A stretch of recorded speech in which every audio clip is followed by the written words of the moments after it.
And our last topic is about onion. At ito po ay sikat na crop dito po sa Central Luzon, lalo na po sa Nueva Ecija. Pero this time ay meron pong konting twist because ituturo po ngayon sa atin ay off-season onion production. Our resource person, pakilala ko lang po sa inyo, is a graduate of Bachelor of Science in Agriculture, major in Crop Science in Nueva Vizcaya State University, which was then known as Nueva Vizcaya State Institute of Technology. He is currently serving as a Senior Science Research Specialist in the Department of Agriculture, Nueva Vizcaya Experiment Station. So to talk about the off-season onion production, ladies and gentlemen, let us all welcome Mr. Salvador M. Bulda. So habang hinihintay po natin si Sir Saldi, don't forget din to answer po our attendance sheet. So ipa-flash din po yan later yung ating QR code. Hello. Magandang hapon po sa ating lahat. Good afternoon.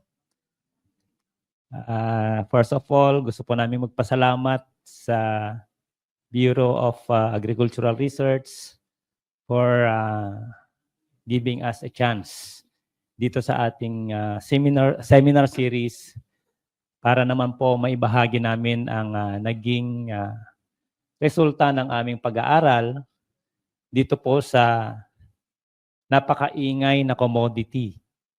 Halos taon-taon na 2 beses nag-iingay ang sibuyas sa mga news, social media, na kung saan po yung una is during February to March and yung pangalawa is from November to December. So siguro makikita natin mamaya bakit po ganon. So next please. Next.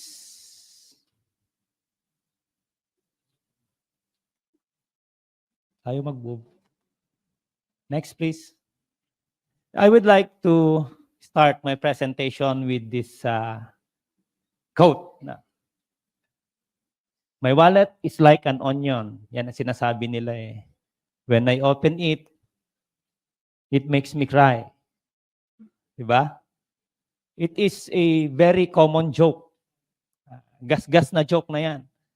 But it is well related with the predicaments of our farmers, particularly in the Cagayan Valley region. Bakit po? Ano po nagiging problema? Next, please. Next. As we all know, Northern Luzon, particularly Cagayan Valley region, is frequently visited by unusual typhoons, natural hazards. Laging ang sinasabi nga nila, Region 2 is the highway of typhoons.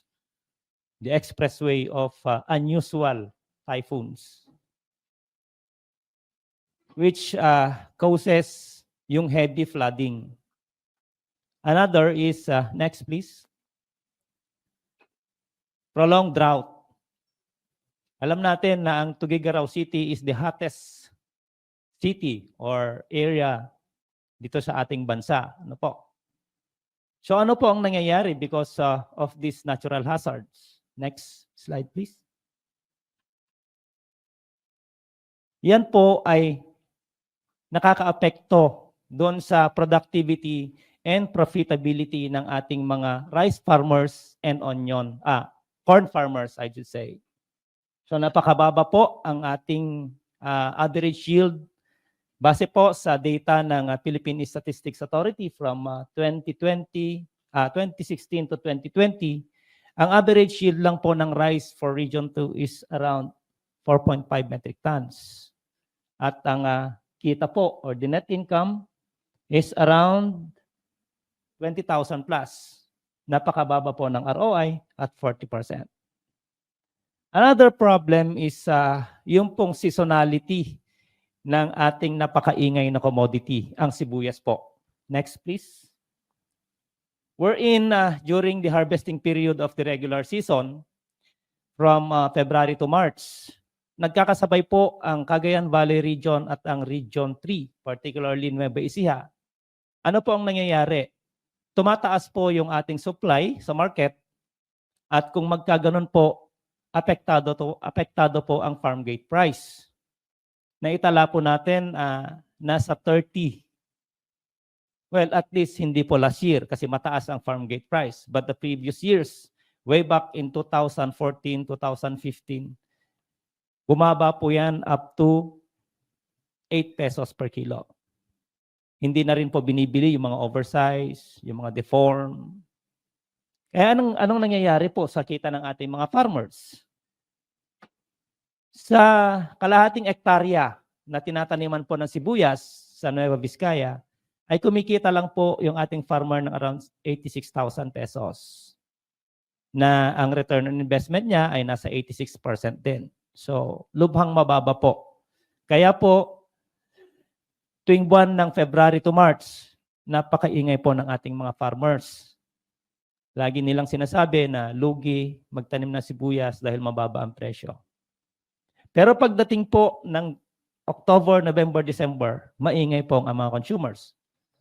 Just like last year po, kung hindi po ako magkakamali, umabot po ng 700 pesos per kilogram sa Metro Manila. Mas mahal na po sa baka, karne ng baka, mas mahal na po sa karne ng baboy. Doon po nag-iingay ang ating mga consumers. Next, please. So to address this problem, the Department of Agriculture Regional Field Office number 2, and of course, doon sa napaka-strong support ng DA-BAR, we introduce the technology on off-season onion production. Next, please. Through the community-based participatory action research involving 20 farmer cooperators. At nakafocus lamang po ito sa rice-based areas sa iisang munisipyo po ng Nueva Vizcaya, which is Aritao, Nueva Vizcaya. Next, please. So bakit po Nueva Vizcaya?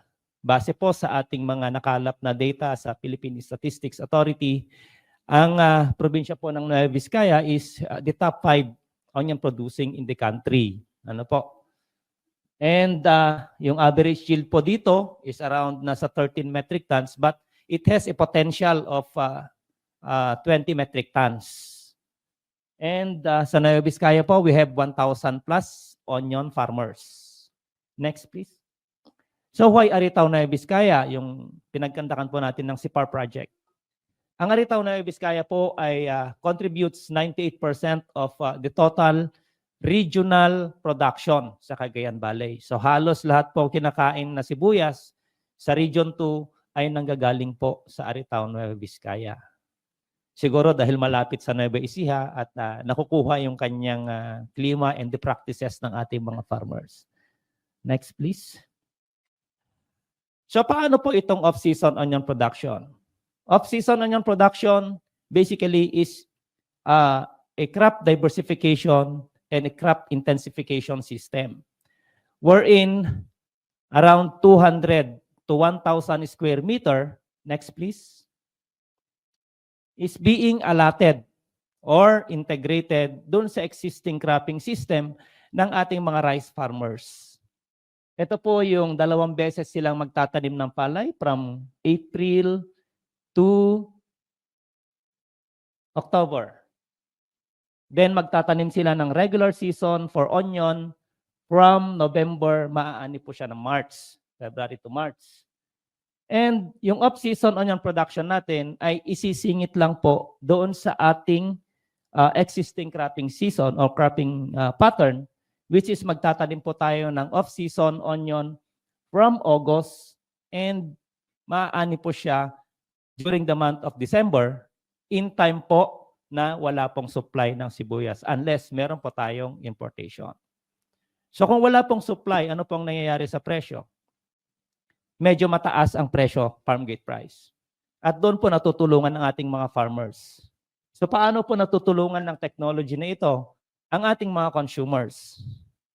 If the project will be expanded, I think mas maluwang at mas mataas na ang production, the supply of onion dito sa ating area would be stabilized. So kung meron pong supply during the lean months, I think ang presyo po ng sibuyas sa market, sa mga public market, ay hindi po ganun tataas na masyado.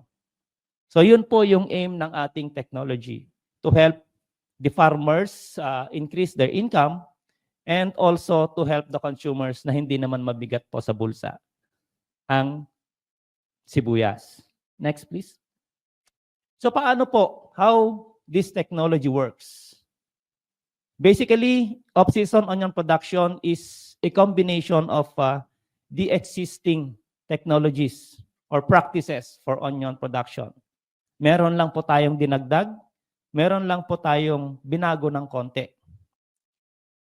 And I would like to say na ito pong technology na ito is inspired with the study conducted by PhilMec na gumamit din po sila ng rain shelter but not during the off-season period. So alam naman natin, so why off-season? Alam naman natin na ang sibuyas ay ayaw niya. Ito po ay isang summer crop. Ayaw niya na masyadong matubig. Bakit po natin gagawin ito during off-season? So may mga technologies, meron po tayong kailangang tandaan gawin to have a successful off-season onion production. Next, please. First, we have to select the right place or the right area. Sige, next, please. Next na lang po. The area should be light soil. Ayan po. It should be sandy loam. The area should be well drained. Hindi po siya nababaha. Hindi po nag-i-stagnant ang water. Okay. Next, please. Pwede po siya sa rice base. Pwede rin po siya sa corn base. Next is the choice of the appropriate variety. So through variety trial, ito po yung ating mga napatunayan na variety suited for off-season production. Yung Super Pinoy, yung dalawang Pinoy variety, and yung Red Dragon natin. So we are not, hindi po tayo nagpo-promote, but because this is proven through variety trials, we have to tell yung variety, yung name ng variety. Okay?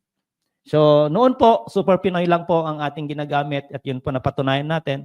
But then, wala po tayong choice kung isang variety. So we again conducted a trial at nakita po natin na yung Red Pinoy and Red Dragon are also suited for off-season production. Next, please. Okay, sa seedbed preparation, so of course, susundin pa rin natin kung paano yung seedbed preparation during the regular season. But I think dito po sa Nueva Ecija and Region 1, hindi na masyadong nagpa-practice ng seedling production. Purely, halos they are direct seeded. Pero doon po kasi sa amin, uso pa rin yung seedling production. So the area should be prepared thoroughly by plowing and harrowing 2 times, at least 2 times. Ito po is to get rid of the weeds. Alam naman natin na ang off-season, may problema po tayo sa weed kasi mabilis tumubo yan because of the high soil moisture. And to allow the area to be solarized. This is one way of sterilizing the area to reduce yung population po ng mga damage-causing mga pathogens like dumping off. Next, please. Yung seedbed po natin is naka-raise po siya into 20 to 30 centimeters. Bakit po napakataas? Maulan po ito sa mga buwan na ito. So we need to have a higher beds so that hindi masyadong mababad yung ating seedlings. And yung mga kanal po between the plots will serve as drainage system. So kung mababa po yung ating plot, so hindi madaling mapuno yung canalets niya o yung canal between plots, and doon po ay masasubmerge yung ating seedling yung seedling. Okay, next, please. So yan po yung ginawa natin. We have to sterilize the plot 1 day before sowing by spraying fungicides. This is in addition doon sa solarization natin, no? Doon sa crop, kasi doon sa area, kasi hindi naman po nakakasapat yung solarization lang to makontrol natin yung mga sakit, yung mga soil-borne diseases. Next, please.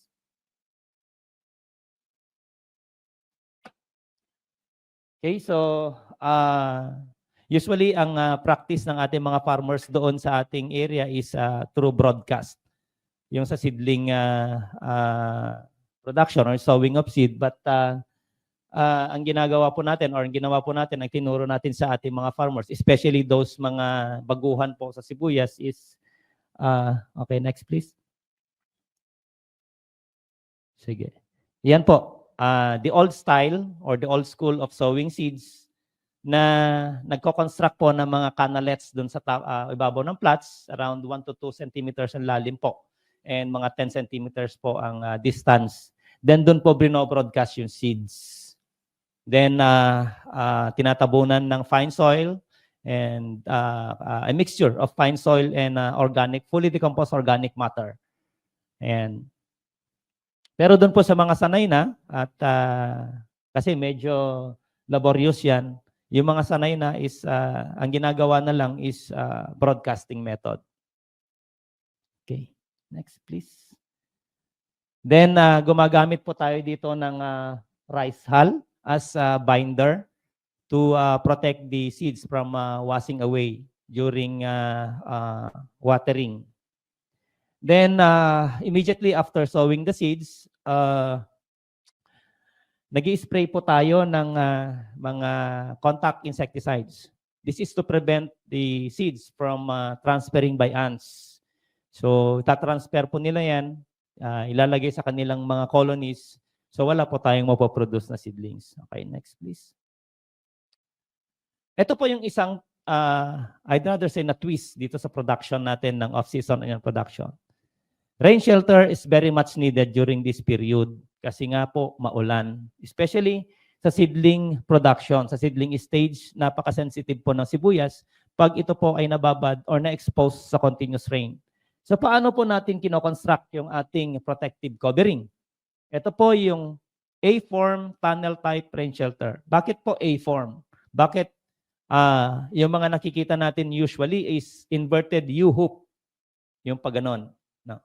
Actually, Filmec, ang ginamit po nila is inverted U-hoop with the use of bamboo. Pwede namang gumamit po ng bamboo. But we strongly recommend steel bars because in the long run, mas mura po siya. Ang bamboo po, gagamitin mo lang siya in 1 year. Then the next year, bibili ka na naman. Pero kung gagamit po tayo ng steel bar, it can last up to 10 years. Kung ito po ay maitatago na mabuti after using. So dito po sa ating A-form, bakit po binago natin yung form o yung shape? Nakita po kasi natin na yung U-hoop shape na tunnel rain shelter, pag hindi po maganda ang pagkabanat ng plastic film, naiipon po ang rainwater sa taas. So yun po yung cause, nagko-collapse po yung ating rain shelter. So ano po yung ginawa natin? We tested this actually with the help of our farmer cooperators. Sila po ang nag-observe. And sinabi nila na baka mas magandang ganito, A-form. So sinubukan po natin ng A-form. Ang naging resulta po, maganda po yung flow ng rainwater sa taas. So hindi po siya nagko-cause ng collapse. So gumamit po tayo dito ng 10 mm na plain round steel bar. Bakit po hindi pwede yung corrugated? Hindi po pwede yung corrugated kasi from time to time, tinataas mo yung plastic, binababa yung plastic, nasisira po, nasusugat yung plastic film. So we strongly recommend na gagamit po tayo ng plain steel bar. So yan po, kinoconstruct natin after po na nailaglag or naisowing na po yung seeds. Paano po yan? I-form natin yung 3 meters na steel bar into a form like that. Then, ilagay po natin dun sa plot na 1 meter ang lapad, 6 or 12 or 18 meters po ang length. Bakit po naka-eksakto yung length? Para po walang maging scrap doon sa ating plastic film at saka doon sa steel bar. Kasi po, kung 6 meters po yung ating plot, we only need 2 steel bars. Hahatiin lang po sa gitna yon, magiging 4 na poste. Wherein kung magdadagdag tayo ng 8, kailangan natin ng isang steel post ulit, magiging scrap yung isa, yung kalahati niya. So, as much as possible, yun po yung recommendation namin. 6, 12, or 18 meters po ang length. At ang lapad po is 1 meter. So ilalagay lang po natin yung ating A-form or A-frame at 2 meters apart doon sa plot. Ito po yung magsasilbing post ng ating rain shelter. Then magkakabit po tayo ng 5 strands ng nylon rope. Pwede na po yung 2.5 mm na laki na nylon rope. So 5 strands po yan. Isa po sa taas, yung pinakatuktok. 2 po doon sa pinaka-shoulder. At isa po dito sa baba. Para po magkaroon siya ng support. And ang na-observe po natin dito, at signal number 1 po na wind, pwede siyang maka-withstand. Pero po, pag signal number 2, signal number 3, dagdagan na lang po ng dasal para makasurvive. But signal number 1, pwede siyang it can withstand signal number 1. So yan.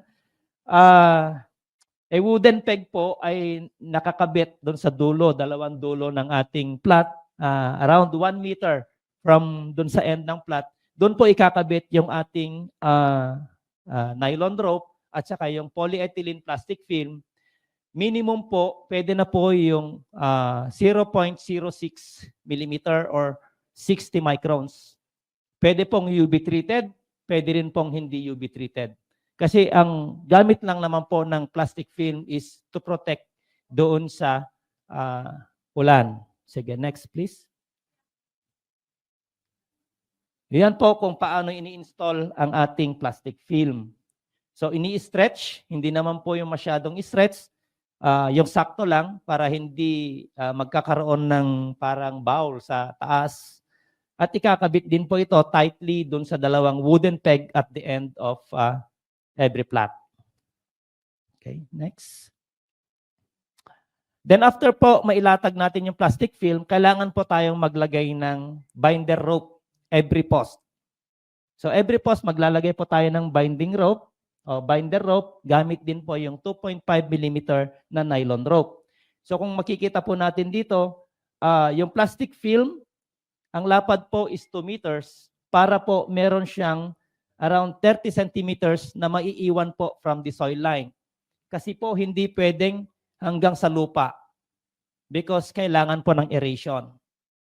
Kailangan po ng aeration ng ating tanim. So, nakadesign po siya standard na ang width ng ating plastic film ay 2 meters. Ayan po. Okay, next please. So, during continuous rain, most likely kung nag-start na siya ng 2 days, 3 days, we have to spread out yung plastic film. Ayan.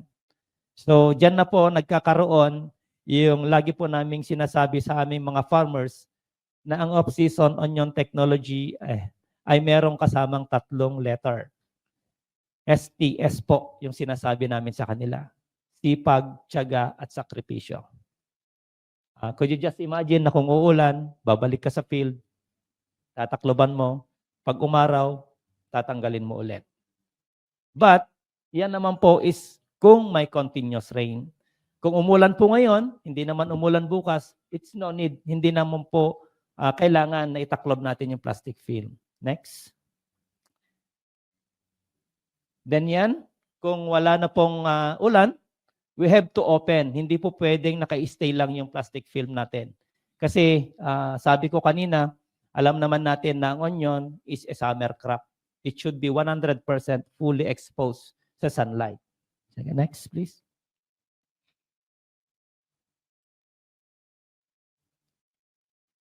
Okay, sa care and management, yung first 7 days is very critical. Morning and afternoon, kailangan madiligan yung buto para mahasten yung kanyang germination. Then after 7 days, as the need arises, doon lang po tayo magdilig kung kinakailangan kasi ayaw ng seedling ng sibuyas yung sobrang tubig. So magkakaroon or mataas po ang tsansa na magkakasakit siya ng dumping off. And of course, sa fertilization, following yung general recommendation natin for fertilizer application. Next, please. So at 35 to 45 days, seedlings can now be transplanted. And, but 30 days, pwede pong gawin yan as early as 30 days. Depende po dun sa tayo or bulas ng ating seedlings. So kung gumamit po tayo ng, ang nakita po natin dito, pag gumamit tayo ng mga organic fertilizer, mas mabilis po at mas matibay ang ating mga seedlings. Okay. Next, please. So habang nasa seedling stage ang ating crop, ano po, ang ating onion, yung ating production area should be prepared. Sabi ko nga, hindi po pwede na yung usual practice ng onion production na zero tillage dun sa amin ay gagawin po sa off-season. The area should be plowed, harrowed at least 2 times para po yun yung purpose. Get rid of the weeds, masolarize ang ating area to reduce yung mga soil-borne diseases. Next, please. Again, ito po yung isang modification. Kailangan po naka-plot or naka-raised bed ang ating production area. Just like dun sa seedbed area, yung canal po will serve as the drainage canals. Ano po? So kung wala po siyang, hindi po siya naka-plot, hindi siya naka-raised bed, may expose po yung ating crop dun sa high soil moisture. Okay? So ganun din po, 1 meter po ang lapad, 6, 12, or 18 meters po ang haba. Meron po tayong 0.5 meter na space between plot. This is to allow yung operation doon sa ating area. Kasi kung mas maiksi po siya ng 0.5 meter, mahihirapan po tayo sa weeding, mahihirapan po tayo sa watering. Ayun. So at least 0.5 meter po ang space between plots. Next, please. So again, just like doon sa seedbed area, we need to apply a fully decomposed organic matter. No need, hindi po kailangan na bumili tayo ng mga commercial organic fertilizer. What is available dun sa ating area is yung mga fully decomposed animal manures and other matters. Sige, next please. So, mulching, pwede pong mag-mulching kung available po ang rice straw. Pero ngayon po, binebenta na rin ang rice straw. So, pwede namang hindi. No po? Basta maganda po ang pagka-prepare ng ating lupa. Next please. Then irrigation, during off-season, hindi tayo masyadong worry dyan kasi mataas po ang ulan. Hindi ko lang po alam ngayon kasi may El Niño tayo. Ano po? Then itatransplant po natin yan. Mag-irrigate po tayo 2 to 3 days before yung transplanting. Then mag-transplant po tayo following a 10 by 10 centimeter space. Okay, next please. So again, we need to install rain shelter sa ating production area. So ito na naman po yung sinasabi kong sakripisyo. Kung kanina po doon sa ating seedbed area, we have only 4 plots. Ngayon po, in 200 square meter, we have now 20 plots na tatanggalin mo yung plastic, ibabalik yung plastic. So yun po yung sinasabi kong may kasamang sipag, tiyaga at sakripisyo. Next please. Okay, so same lang naman po yan sa seedbed area, yung pag-construct ng rain shelter. Sige, next please. Yan, parehas din po doon sa plastic film. Kagaya din po doon sa seedbed area. Kagaya din po yan yung paglalagay ng ating nylon binder. Sige, next please po. Next. So during continuous rain, ayan, nakalatag po ang ating rain shelter. Kung mapapansin po natin, mas maluwang na po yung area kasi mas marami ng plot. Next please. Kung wala pong ulan, ito pa yung magiging itsura. So, nakatiklop po ang ating rain shelter. Okay? Next, please. For care and management, ang very critical dyan is yung weeding. So, weed should be controlled 60 days or before bulb development. Kailangan kasi na pag nag-bulb na yung sibuyas, hindi na po gagalawin. Very critical na po yung stage na yun. Pero kung napansin natin na meron siyang onion twister disease, which is one of the very serious problem or disease of onion, tigil po ang field operation, tigil po ang irrigation, tigil po ang weeding, tigil po ang fertilization. So continue yung operation kung na-control na po yung disease. Sige, next please. So yung granular fertilizer, pwede pong i-apply before or after irrigation. Then we have to apply liquid calcium boron na foliar fertilizer. This will aid in the bulb development and boost po yung resistance ng ating onion crop sa diseases. Next please. Without, kung hindi po tayo makapagpa-soil analysis, meron naman pong general recommendation. Ang tip lang po dito sa ating off-season onion, yung sinasabi natin sa ating mga farmers na hindi po pwedeng bibiglain ang pag-aabono. Should be unti-untiin lang. Kasi kung masyadong mabulas yung ating crop, very prone siya sa twister disease. Next, please. Yan, okay, good fertilizer management, use yung paggamit po ng organic, meron tayong proper timing ng fertilizer para hindi po sayang yung ating mga ina-apply. Sige, next. For pest management, we follow yung integrated pest management such as yung cultural, proper land preparation, irrigation, weed management, yung physical po, yun po yung paggamit natin ng rain shelter, protected cultivation, and yung mga insect traps. Particularly po sa armyworm ng sibuyas. Then biological, nag-introduce po tayo ng Trichoderma harshanum for the reduction of twister disease infection. Then chemical as a last resort doon sa control ng ating diseases. Next, please. Okay, harvesting, yan po, December, natataon po siya sa walang supply, mataas po ang presyo. Next, please. So we are recommending na mag-dry sila, mag-sort yung ating mga farmers, pero hindi na po ginagawa yan. Kasi nakatayo pa lang po yung sibuyas, nandyan na po yung buyer.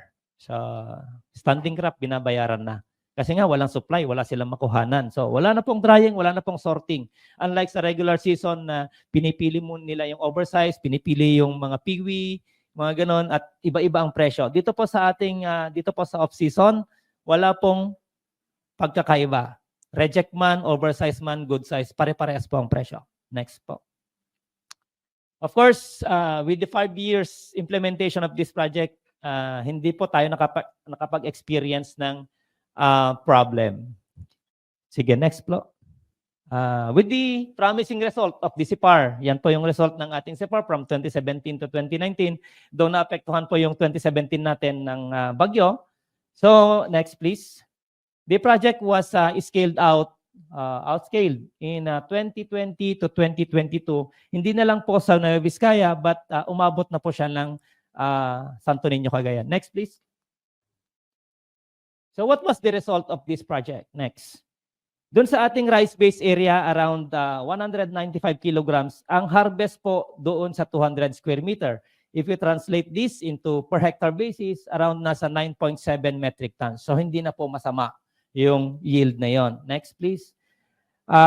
In the corn-based areas, mas mataas po ang ating yield because alam naman natin ang soil sa corn-based areas ay sandy loam, well-drained siya. Mas mataas po ang kanyang ani, which is umabot po siya ng around 11 metric tons per hectare. Next, please. During this period, meron tayong 2.7 hectares ng taniman and around 21 metric tons ang ating naani. Total volume of production, if we convert that, nasa 10 metric tons per hectare. Next, please. Ang net income po doon sa ating rice-based area ay umabot po ng 11,000 plus for 200 square meter. With an ROI of 122%, break-even price of 46.5, and a break-even yield of 87 kilos per 200 square meter po. Next, please.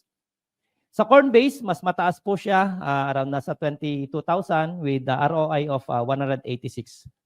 Next, please. So, tingnan natin, if we compare the profitability of the existing cropping system, which is rice, then regular season onion, doon sa in-introduce natin na may off-season onion, sige, next please. Nakapag-record po tayo ng 42% increase doon sa ating total annual income for a 1 hectare rice area. Next, please. Okay, siguro Play lang natin ng konti, then skip. Kahit isang farmer. Ang gagandahan po kasi ng off-season, maliit man yung area na tatamnan mo, yung kikitain doon, halos katumbas na ng 1 hektaryang palay. Natawa po ako doon sa presyo ng 80 per kilo, yung naani ko. Eh yun po ay nakapagbigay ligaya sa pamilya ko. Diyan area na 120 square meters kat adamot ti naurnong ko nga 35,000 iso ti inayon ko invest ko dito yung stock ko talagang triple iti presyo. Iti regular namin pilyenda at dati classification na. Iti off season handa nga pilyon. Basit man when rakkel gatangan da amin. Yan. Yan lang po yung mga some of the testimonies ng ating mga farmers. But pwede nyo pong ma-view dun sa Facebook page ng DA Bar for more stories ng ating mga farmers. Next, please. Ayan, of course, capacity building sa ating mga farmers. Sige, rundown na lang po siguro. Through briefing, technology, method demo. Next, please. IEC materials, kapag-develop po tayo. Next, audiovisual presentation. Next, cross-farm visits, field days. Sige, next po. Field days, next. Sige, next po. Mga social media, print media, mga news, TV, radio programs. Sige po. Broadcast. Okay, sige, next. For sustainable support mechanism for the project, nalink po tayo dun, inilink po natin yung ating technology sa ATI, which is yung ating off-season onion production is now a regular module dun sa kanilang AgriTalk program. Okay, next. Next po. Yan, so marami na pong nag-a-adapt na provinces. Next. Ayan. Okay, next, please. So those are just promotional activities na ginawa natin sa ating off-season. Now, the Provincial Local Government of Nueva Vizcaya po allotted 1.6 million purposely for the expansion ng ating off-season onion production project. Sige, next. Next po. Next. Sige po. Sige, next. Yan. We have transferred the technology to 2 farmers association doon po sa ating province ng Nueva Vizcaya. Next, please. For sustainability of the project, now it was transferred to the Field Operations Division of the AHBCDP Region 2 and they allotted around 11 million para doon po sa ating project. Ngayon po, ang ating project ay covering Nueva Vizcaya, Isabela, Cagayan, and Batanes. So umabot na po halos the whole of Region 2. Okay, sige, next po. Yan, other highlights. This was presented during international forums, national and international forums, yung ating technology. Okay, sige, next. That's why we are encouraging every onion farmers to go off-season so that later on po, next please, they can say, my wallet is like an onion. When I open it, it makes me cry because of higher income. Next, please. Thank you po and good day. Maraming salamat po, Sir Saldi Bulda po, for your presentation. It's time for our Q&A. Are there any questions po mula sa ating audience po dito sa Teachers Hall? Yung mga online participants po natin, they can now input their questions po sa ating comment section. Tapos babasahin po natin some of them po. May mga questions po ba mula sa mga students po natin? Yes po, sir. Kindly approach na lang po ulit ang ating microphone. Good day po. John Pierre Nuncio po from BSABE. Sa off-season po, tsaka sa in-season po ng onion, ano po yung pinagkaiba nung bulb size nung dalawa, nung in-season tsaka off-season po? Wala pong pinagkaiba. Kung bakit po napapansin nyo na mas mababa ang yield ng off-season, because dun sa provision ng ating mga plots. Parehas lang po yung size ng bulb, parehas po yung growth, parehas lang po siya. Follow up lang po. Ano pa po yung ibang kalaban sa off-season bukod po sa ulan? Like ano po yung mga nagiging common problem po kapag nagtatanim during off-season? Ang pinakamatinding problema talaga sa off-season is yung ulan. Because pag naulanan po or mataas po ang soil moisture sa lupa, dyan po nagkakaroon yung development ng mga soil-borne diseases. So naa-aggravate po siya. So yun lang po, ulan ang talagang problema. That's why we introduce yung tunnel type rain shelter. Thank you po. Okay, thank you very much. Other questions po? Meron pa po ba? Po ba tayong question on... yes, ma'am. And then we'll proceed po sa question online po.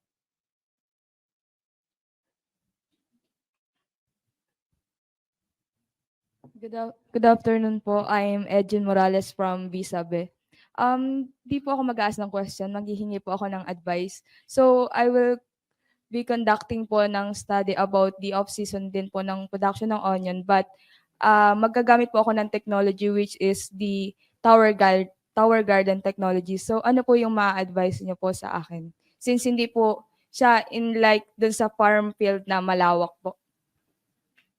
Gagamit po ako ng tower garden technology. Siguro kailangan nating makita ano ba yung gagamitin mong technology para may harmonize natin dito sa ating Tower technology. garden po siya, sir. Tower. Opo. Parang Tower vertical garden. siya, sir. Vertical Parang farming vertical po. garden Ah, ah. siya. So parang urban. Opo. Urban garden, parang Opo. gano'n. Yes, you can follow yung technology kahit hindi ka siguro mag-rain shelter dito lang kasi Opo, urban. sir, kasi po urban well naman. drain naman po yung Ah. ang gagamitin ko po kasing soil is coco pit po, and then 'di ba po tower garden na po yung gagamitin ko, and also drip irrigation po. So okay, Okay. possible naman po, sir. Possible yun, but siguro tingnan mo yung combination. I think I'm not sure kung gagamit ka ng purong coco peat, Okay po, baka sir. mamaya affected yung bulbing. Kasi Okay po, coco sir. peat, depende lang siguro kung gagamit ka ng fertigation, yung proper supplementation ng So mag-apply po ako ng fertigation po kung if ever po. if you use drip irrigation, it's more practical na gagamit ka na ng fertigation. Okay po, sir. Mas siya, efficient, mas economical. Okay po, sir. Okay po, sir. Thank you. Okay, thank you po. So let's read a question po from our online participants. So, yan. Hintayin lang po natin ma-flash yung question. And then we'll ask one more siguro po from Sir Pedro Caballero. Gumagana po ba ang greenhouse at vertical farming sa sibuyas? Vertical farming, yun nga po, hindi pa natin nasusubukan.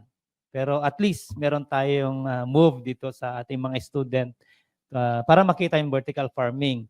Yung ating mga greenhouses, pwede siya, pero sabi ko nga, yung mga structure kasi ng ating greenhouses talagang kulob siya eh. Unless may mga may mga ventilation. Pwede siguro doon. Okay po. Questions pa po? Yes, sir.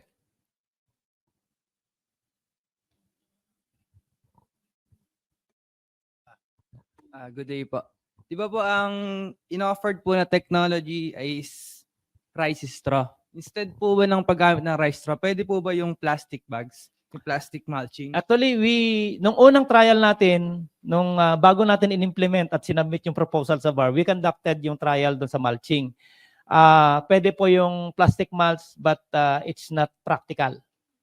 Mataas ang presyo, napaka-laborious po. Imagine yung 10 by 10 centimeter na bubutasan mo sa isa. So wala din silbi yung plastic mulch. Halos bugbog na rin yung plastic mulch. So sayang lang po siya. So we did not recommend po yung plastic mulch. Opo. Thank you po. Okay, so last question po sa ating isang online participant from Jonel Garcia. In terms of pest management, example po yung FAO, madami ba ang population or same lang? Within the 5 years of implementation of this project, we did not experience problem on insect. The really problem in off-season is diseases. So wala pong problema sa FAO during regular season. Hindi ko lang po alam, siguro for the coming years, yun po yung paghahandaan natin. But for now, masasabi po natin hindi po problema ang FAO during off-season period. Okay, so Thank you very much, Sir Saldi. Palakpakan po muli natin, Mr. Salvador M. Bulda. We will now award the Certificate of Appreciation to our resource speaker. Bureau of Agricultural Research awards the Certificate of Appreciation to Salvador M. Bulda for sharing his invaluable knowledge and skills in his topic titled Off-Season Onion Production, given the 16th day of August 2023 during the National Agriculture and Fisheries Technology Exhibition with the theme Shaping Agri-Fisheries Technologies for a Better Future, held at Teachers Hall, CLSU, Science City of Muñoz, Nueva Ecija, signed by our director, Dr. Junel B. Soriano, and awarded by our KMIST Assistant Head, Ms. Evelyn Juanillo. Palakpakan po.